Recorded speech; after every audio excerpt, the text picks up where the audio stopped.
Hi,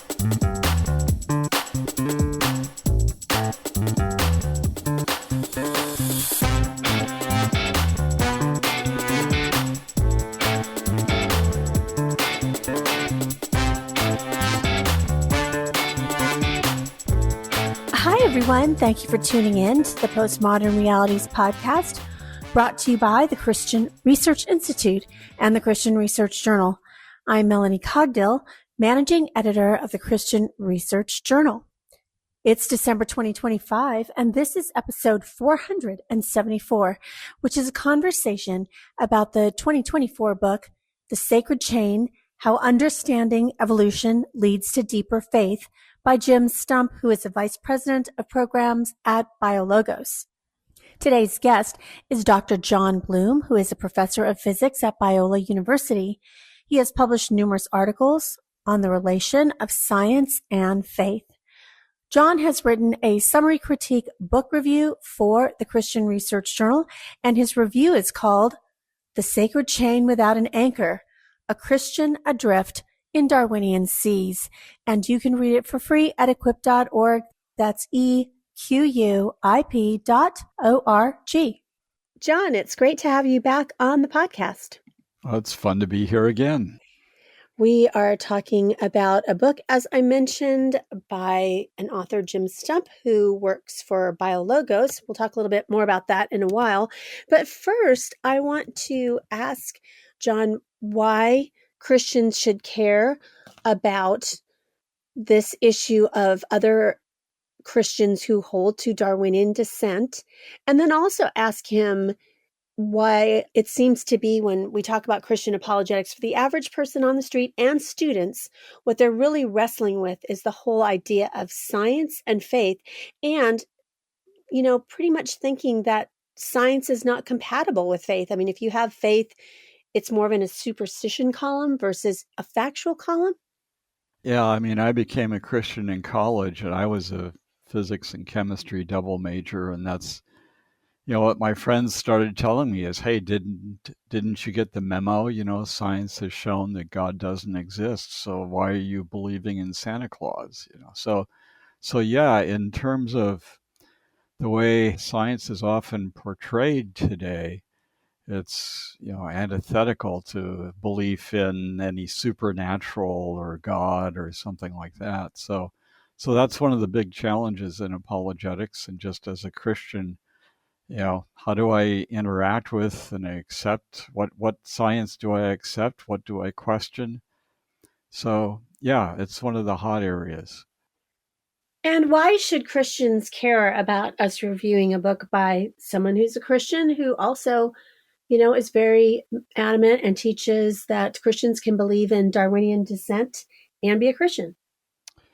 Well, in terms of where science is today, there's a lot of, in the world of physics and chemistry, one sees such great evidence of fine-tuning that today you can make a reasonable argument that there's some kind of a God behind it. So the sticking point for science and Christianity today does tend to be in the Darwin world, the evolution world. So to see how Jim Stump here reconciles the two is very interesting, I think.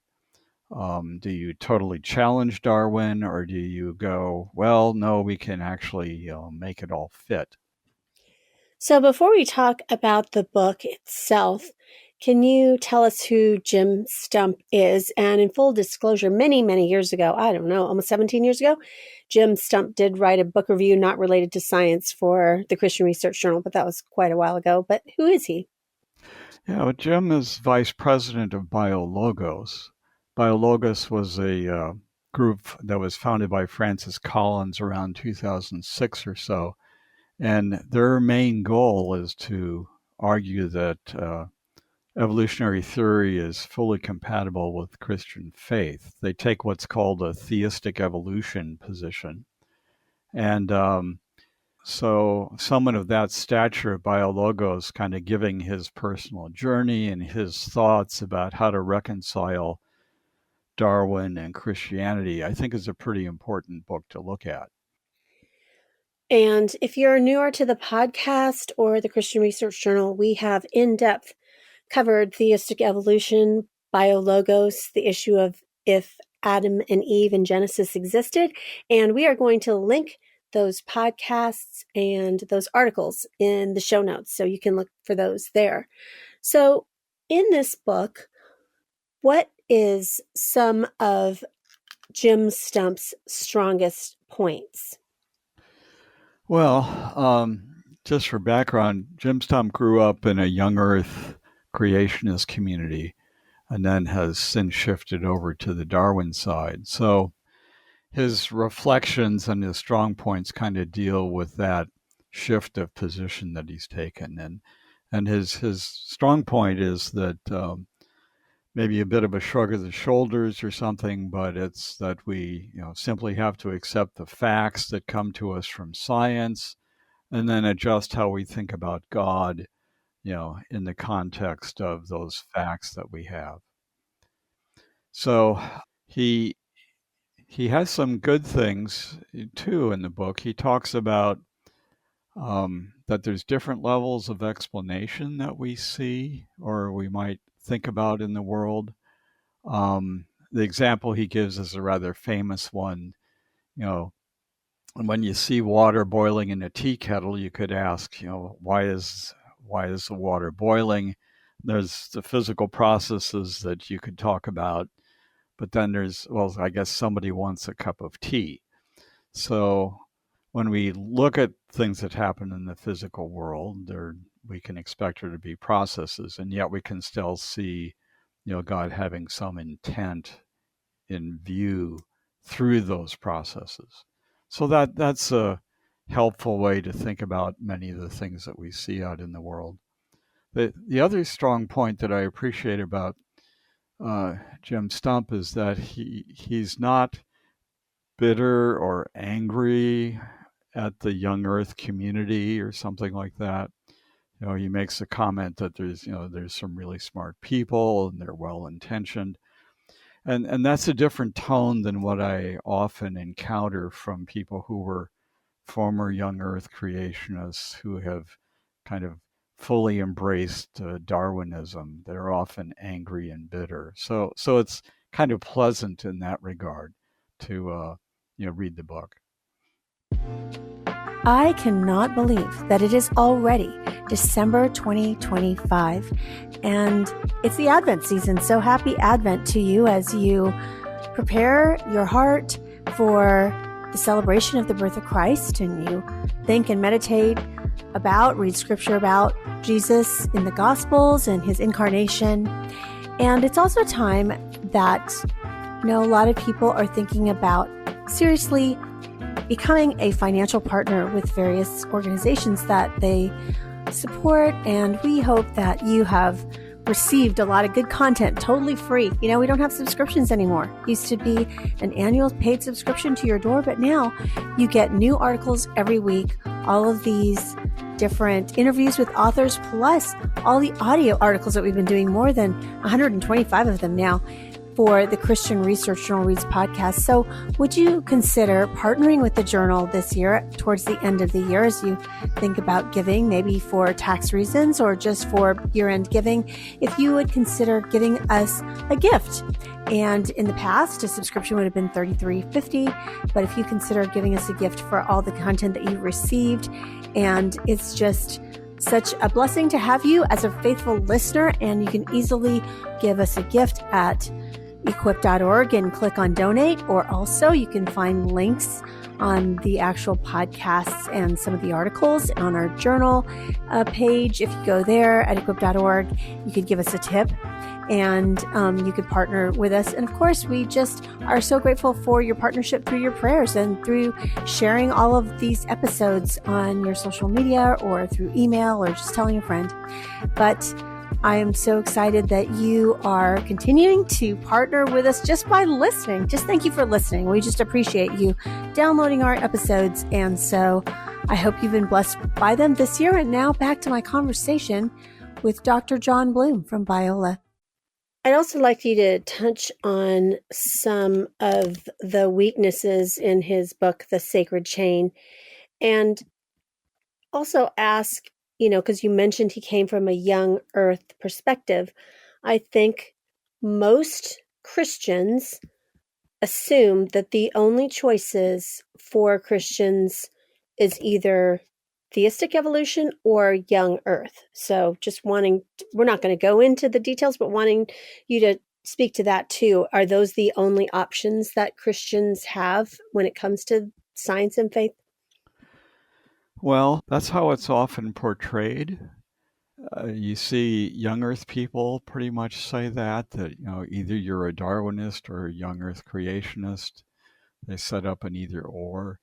Jim Stump kind of goes that way too. But there are old Earth creation positions, and there's a whole spectrum of views in between the young Earth on one side and Darwin, fully embracing Darwin on the other side. So very often I find these discussions kind of polarized, and Jim Stump unfortunately kind of presents it that way too, of either one or the other. So to me, that's a weakness in his approach, that he doesn't spend more time looking at or suggesting old Earth creation or various other perspectives that are out there for wrestling with these issues.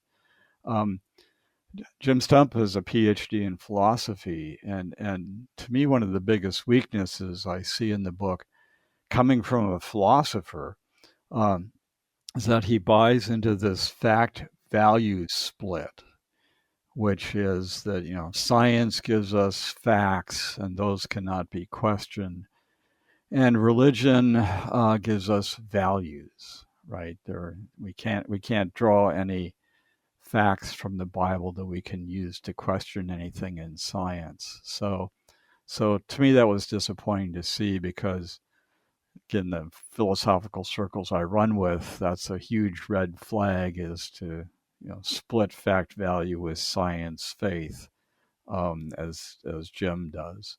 Um, Again, his weakness to me is that he does not question anything in Darwinism at all. And to me, you don't have to look under the hood very long to see, among secular evolutionists, all kinds of controversies and issues about how to interpret, the fossil record and things that we see. So just this full naive acceptance of Darwinian gradualism. He basically says, well, you give it enough time and you think about imperceptible changes in organisms over thousands of generations, and anything can happen. So that's what he says several times, one of his major points. But that's not what the fossil record shows. When you look at a number of significant kind of top-down events that appear to have happened in the fossil record, the Cambrian explosion is the most famous example of that. But um, now it's interesting. He doesn't spend much time, if at all, on the overall fossil record. He focuses on one of the trickiest points, which is human origins, where things do appear to be more blurred in terms of what's the fossil evidence. But there still are issues there in where we came from compared to chimps or whatever might be there. Bipedalism, for example, the ability to walk on your two legs, compared to four, didn't just happen overnight. There's to all the changes that would have to happen in an organism, to changes in the hips, changes in the knees, changes in the feet, changes in the vertebrae and in the skull, to be fully bipedal are subtle, but they're really significant. And there's no gradualistic scheme that people have proposed that seems to work well to give rise to that basic feature. Language is another one as well that's just a mystery to people in terms of how did that arise and so on. So he just glosses all this over with this somehow gradually over thousands of generations it just happened, and the kind of the just so stories get, at least to me, to be a little bit annoying after a while. So one more weakness to me that was particularly distressing, I guess, is he takes a completely physical explanation for our souls. Um, he even talks about the image of God evolving in us over time. So he really doesn't want God to do anything in nature. Certainly nothing that science can detect. So he just doesn't have God doing anything, other than, well, I guess he set up these natural processes, and just over time, things eventually came out maybe the way he intended. But so you have this God not doing anything, and physical processes explaining everything, and humans are merely physical. So there's a lot of factors in there that strike me as, for a Christian perspective, to be incredibly weak.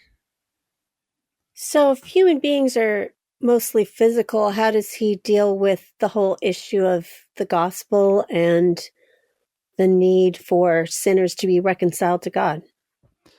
Well, he mentions that a bit in the book, and he seems to have the gospel straight in terms of, we have sinful natures.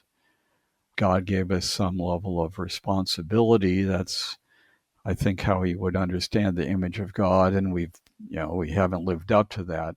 So he does not have a historical Adam and Eve or anything, but still, people have a problem, and God has provided a way to reconcile that. So he has, again, what I would say the core gospel elements are there. But what's interesting is he sort of, in the eternal state, right? He figures that will be spiritual, because after all, the physical universe is going to wear out. Stars don't burn forever, and so on. So the physical universe is going to wear out. The eternal state, I guess, is going to be spiritual. And he says, oh, that spiritual nature will probably emerge from basically the physical soul. So I'm like, well, why can't we have a spiritual nature now? Why do we have to sort of hope someday we might have a spiritual nature? So that's what's kind of strange, is he's totally physical with everything, and that humans are now, with some hope for a spiritual nature to come. And it's like, I don't see that in the Bible. I see us having a spiritual nature now. So again, just interesting views that he has. So, in his book, The Sacred Chain, what are some of the subject matters that he covers? Yeah, he basically kind of breaks his argument down. Again, that one can be a Christian and fully embrace Darwinism. He breaks it down into sort of 5 topics.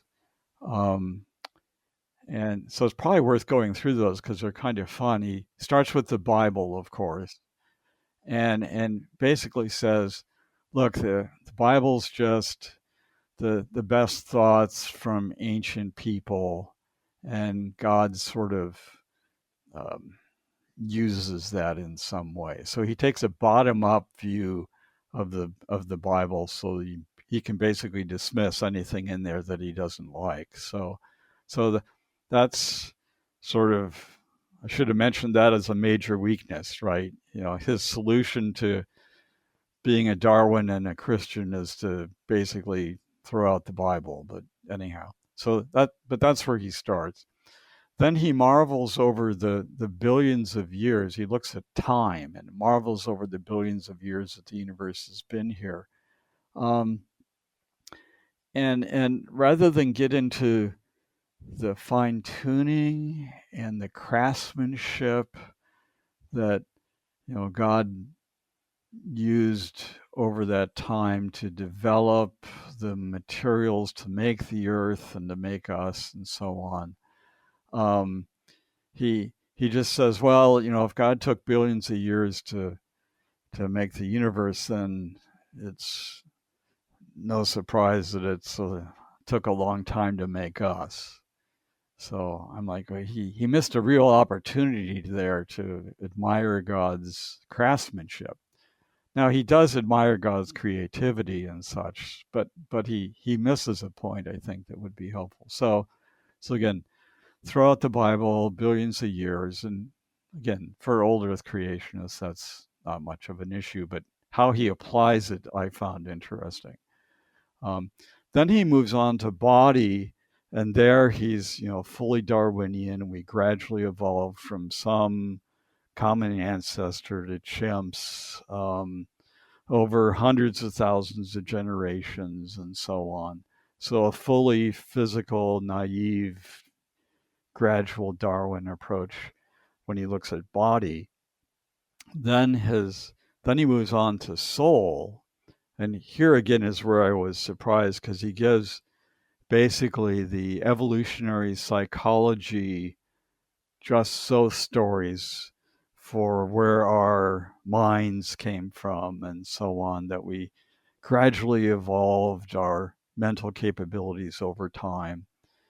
We were, bipedalism freed our hands, and then our use of our hands gave us consciousness and agency, and then we needed to cooperate with each other, so language developed. And it's when language developed that we developed souls.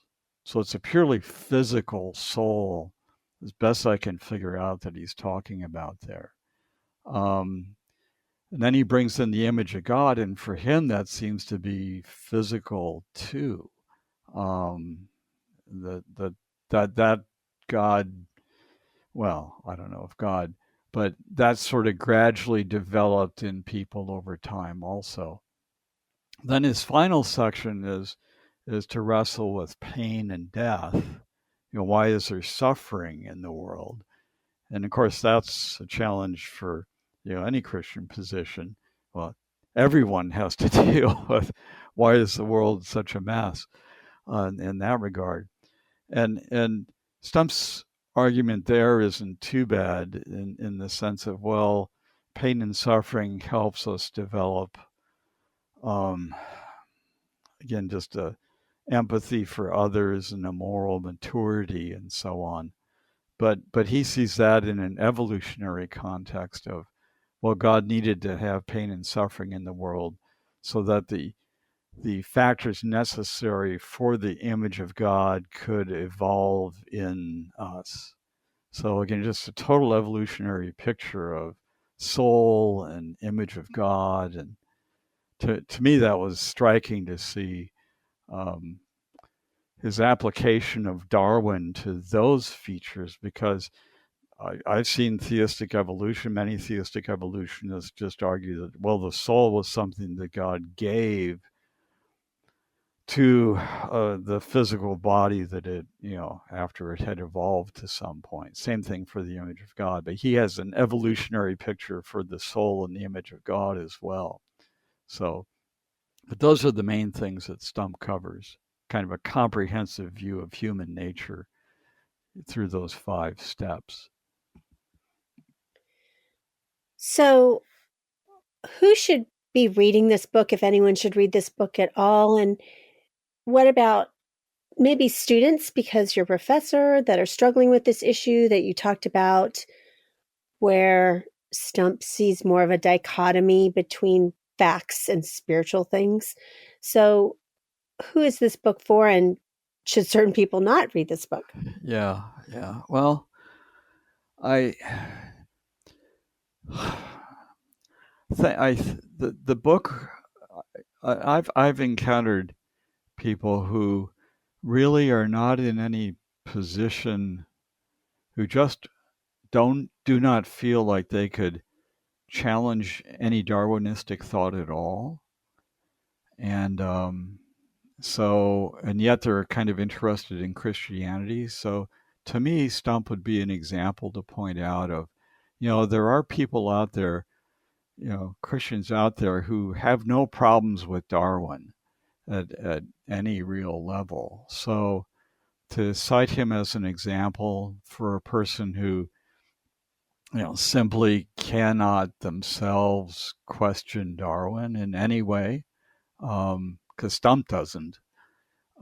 So it would be helpful for them to maybe take a look at the book, or certainly at least point out, Stump as an example of someone who's maintained the core aspects of Christianity. I think some of the core aspects, um, and yet, you know, has no problem with Darwin. I think, though, for the average Christian, Stump is more of a kind of a sad example of someone who has, in order to embrace Darwin, has thrown a lot overboard. Any significant value to the Bible. He's kind of thrown out inspiration and inerrancy for sure. Um, reduced the soul to just the physical brain. And even the image of God is, what exactly is that? So in the on that side, for someone who's interested in, what happens to someone who fully embraces Darwinism, it might be interesting to take a look at what Stump has written. So it has value to some people, but I think for others, it's an example of someone who's kind of adrift in terms of, well, whatever Darwin says, we're going to accept as fact, and we'll just have to adjust Christian thought to accommodate that. Now, one thing I haven't asked you about is his subtitle of this book, which is The Sacred Chain, but the subtitle is How Understanding Evolution Leads to Deeper Faith. Now, if he is rejecting inerrancy, for example, or inspiration, does he say that believing in evolution would somehow lead to a deeper faith? He spends some time discussing that, of course, kind of in his conclusion. Um, I, I, I was glad that he felt that it could lead him to a deeper faith or hope about God and so on. Um, I couldn't follow that train of thought too well. I guess he lost me at so many other points along the way that I was a bit, well, I'm glad this worked for you, but to me, he's abandoned so much of what I would call sort of traditional conservative Christian views that made me a little nervous to say, okay, it's a deeper faith, really? So yeah, to answer that question, I guess, you know, um, I couldn't follow that particular conclusion. So So, what are some of your takeaways from Jim Stump's book, The Sacred Chain? well, to me, my biggest takeaway was that in terms of, biologos, he's a vice president of biologos, and he would argue, biologos would argue that evolution is, fully compatible with Christian, with the Christian position. To me, the book backfires.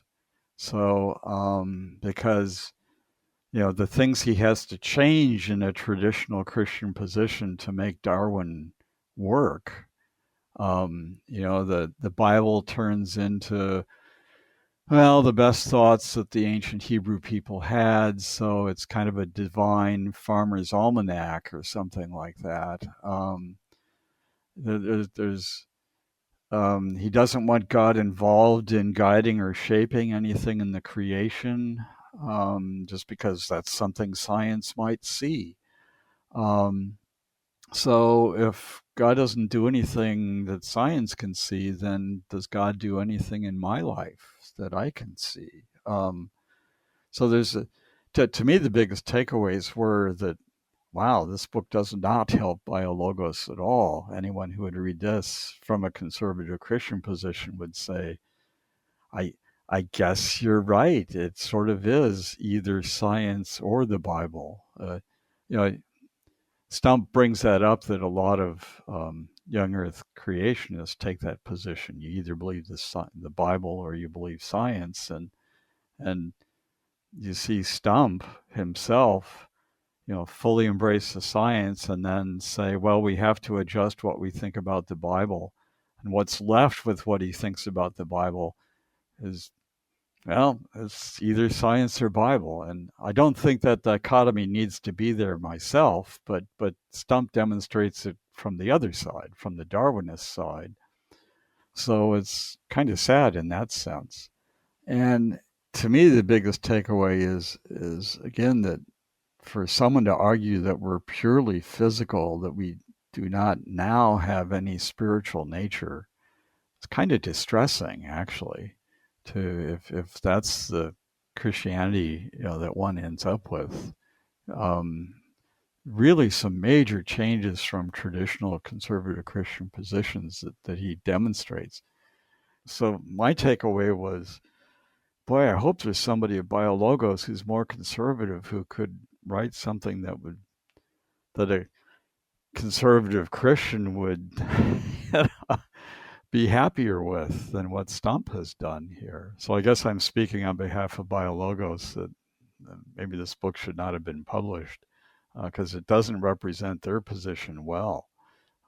Now, this is Stump's personal journey, so maybe that wasn't the goal of the book, but in terms of a takeaway, I don't think this helps the BioLogos theistic evolution position, just in terms of everything that has to be abandoned in order to fit Christianity to, um, a naive acceptance of Darwinism. If you look at their statement of faith on the BioLogos website, it seems like some of the things that he's talking about don't really match up with their statement of faith completely. When they talk about, the Apostles' Creed, but they get into it a little bit more. But I find that very interesting because I think one of the first things that probably students, if they come across this book, will say, oh, but this guy's a Christian. Let me go to BioLogos website and see what they believe about the Bible. And then, they would be encouraged maybe to read this book, and maybe because of Francis Collins. Now, some people might not know who Francis Collins is, but he is a Christian who used to oversee the National Institutes of Health and was one of the leading scientists overseeing the Human Genome Project. Yes.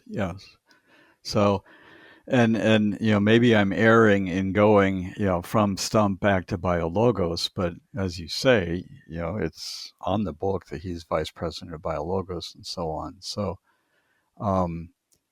so what he thinks personally and what the organization holds can be different. But if he's vice president, one would think they would agree better between the two. So Stump's positions to me are a bit. Again, I'm glad that he still believes in God and holds to what seem to be the core gospel tenets and so on, because I've run across a number of former young Earth creationists who've abandoned everything regarding Christianity. But so I'm glad that he's kept the faith in that regard, and he seems to be a nice guy, which is also kind of cool. He's not angry at young Earth or Christians or anything, but again, to me, he's a great example of, if I accept science, especially Darwin here, without question, and accept all of the just so stories that are told about how we got here. And to me, that's an important difference.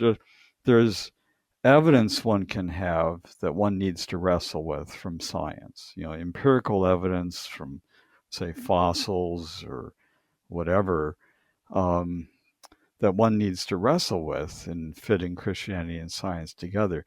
But just so stories aren't science. That's some creative narrative that somebody has spun to explain how we got here through some purely natural processes.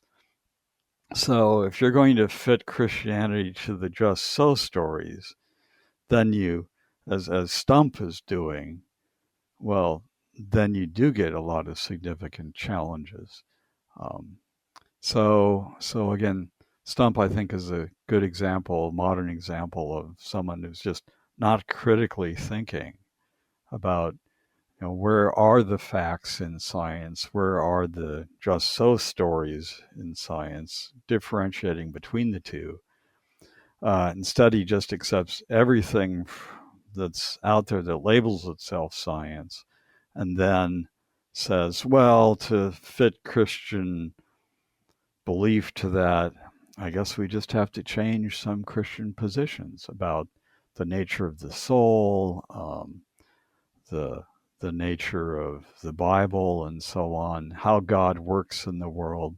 So it's, I think he way over embraces, what we know about the world and how it came to be here, that science tells us, and thus he's just stuck with having to change a lot of Christian thought that doesn't need to be changed if he were just more critical about, what does science really tell us. Well, that's certainly a lot to think about, and I also will tell our listeners to definitely read some of the articles that we've had on BioLogos that we've done over the years, because you really have to dig quite into their website to see that they, well, at least Stump doesn't believe in a historical Adam and Eve, because if you just looked at their, main front-facing pages, it might appear that they do. So if you want to learn more, please read those articles. And now for a fun rapid-fire question for John. It's the holidays and Christmas is coming up. So at Christmas dinner, what's one of your favorite side dishes? Oh, Christmas dinner. Okay, I thought you were going to say Thanksgiving dinner. So, wow. Well, I do not live to eat, so I eat to live. So I will probably be grading papers or something like that, and whatever's on the table, I'll be munching on. But sorry, I don't have any super thing. Well, I guess I should say when it comes to desserts, I get excited. So pecan pie is one of my favorites in the holiday season. Not all year because the calorie count is a little too crazy with it, but that would be one I'd be looking forward to for Thanksgiving and Christmas. So, well, thanks, John, for being a guest again on the Postmodern Realities podcast. okay, thanks for having me again. You've been listening to episode 474 of the Postmodern Realities podcast from the Christian Research Journal. Today's guest was Dr. John Bloom. He has written a summary critique book review for the Christian Research Journal. His review is called The Sacred Chain Without an Anchor, A Christian Adrift in Darwinian Seas, and you can read it for free at equip.org. You won't want to miss out on subscribing to the other podcasts from the Christian Research Institute. We have the Bible Answer Man podcast, which is published Monday through Friday with the best of the week on Saturday. It's hosted by CRI President Hank Hanegraaff and is available wherever you get your favorite podcasts. In addition, Hank has a podcast called Hank Unplugged. Hank takes you out of the studio and into his study to engage in free-flowing, essential Christian conversations on critical issues with some of the most interesting, informative, and inspirational people on the planet. And you won't want to miss out on the brand new podcast from the Christian Research Journal. Christian Research Journal Reads presents audio versions of Christian Research Journal articles. It was a print incarnation of almost 45 years. It's now on the web, as you know, with new articles every single week. So you won't want to miss these audio articles of some of our most popular and most accessed articles on our website, equip.org.